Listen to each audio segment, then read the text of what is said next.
Buddy, thank you for sticking around. Doc, you want to talk about, you're going to talk about elitism, and I'm just going to preface that by saying, just like anything in life, it's not so much what you are, it's how you treat people. I agree. I don't have a problem with elitism as a thing. I don't. I want my car mechanic to be an elite car mechanic. I want that guy or lady to know my car better than I know the law, because I want somebody to be able to fix my car at an elite level. I want my lawyer to be an elite lawyer.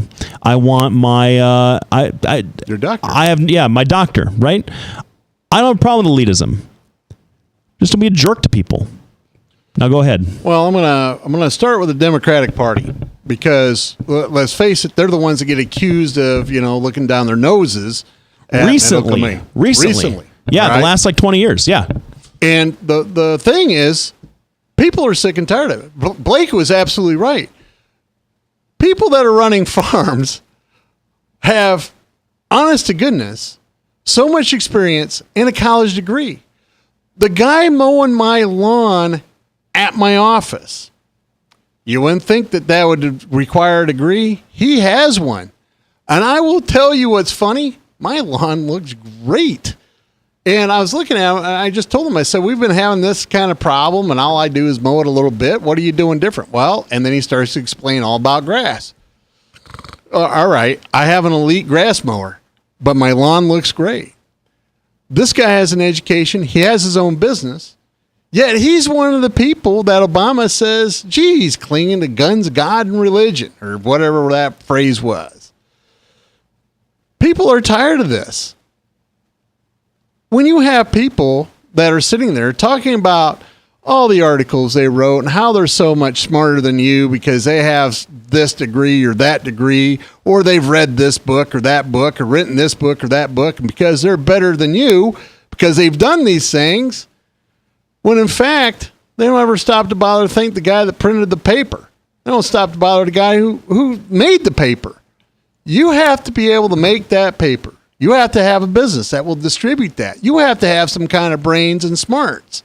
Simply because they didn't read a book about Voltaire does not mean that they're not elite. It does not mean that they're not important in the economy. Everybody should read Voltaire, by the way. Yes, Candide is awesome. Yes, I will. I absolutely.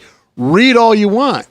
One of the smartest people I've ever come across, honest to goodness, this is a great story, was an old black man down in Florida.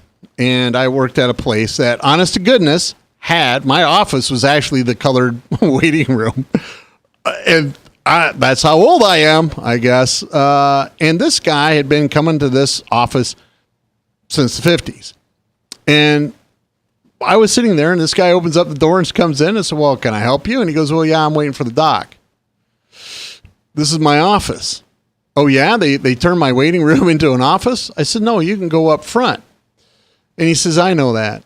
And he sat down and proceeded to tell me he likes to do what he's comfortable with.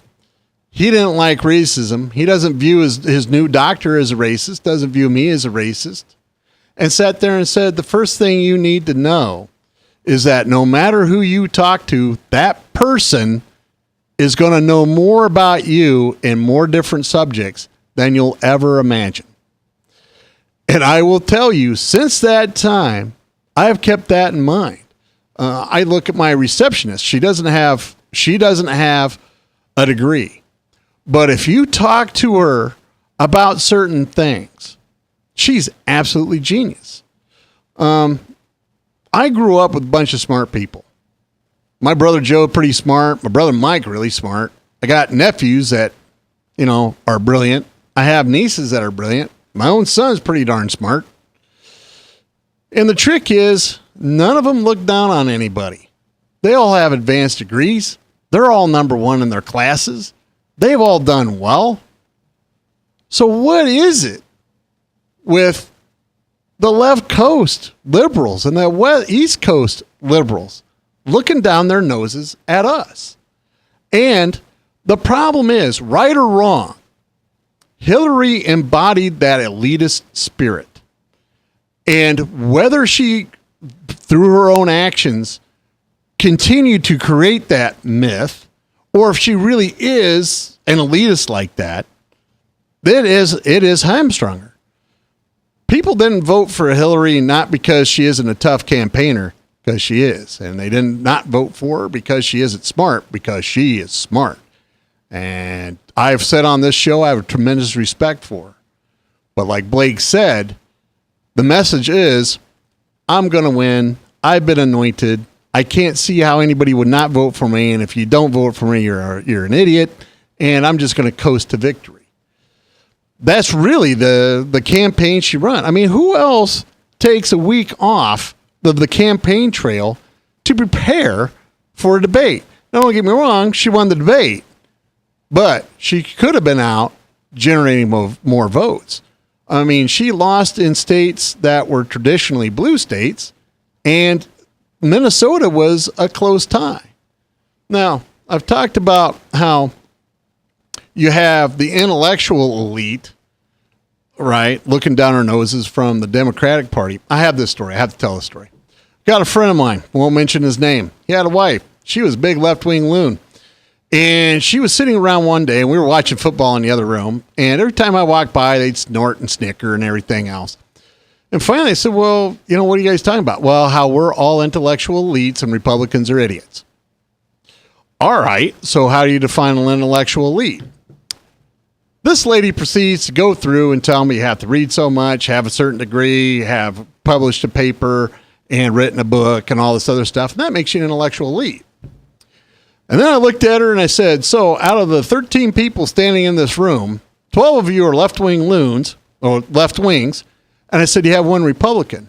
And by your very definition, the only person in this room who's an intellectual elite is me.